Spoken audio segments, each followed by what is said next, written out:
Bonjour à tous.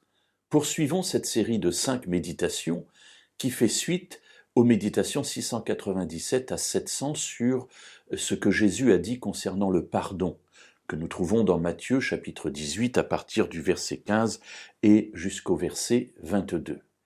Hier, nous avons vu que celui qui est l'intermédiaire entre Dieu et celui qui pêche doit avoir les pensées de Dieu, l'amour de Dieu pour celui qui pêche.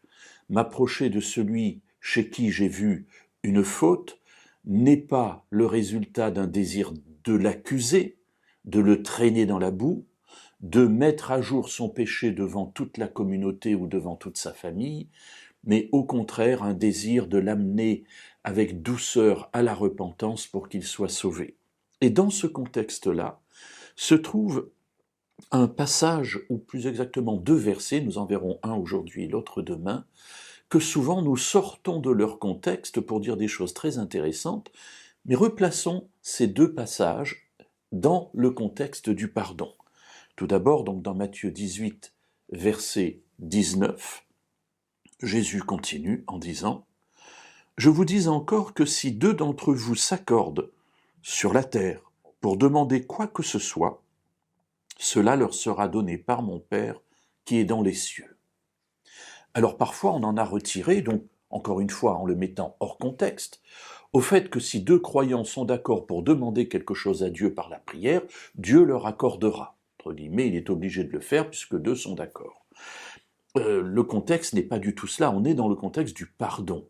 Si 2 s'accordent pour demander quelque chose, et on est ici dans le cadre du pardon, eh bien effectivement, 2 personnes, celui qui a vu celui qui pêche et celui qui pêche, si ces 2 personnes s'accordent pour demander quelque chose au Père, et ici on est dans le contexte du pardon, donc pour demander le pardon, pour demander la réconciliation, eh bien soyez assurés, le Père l'accordera.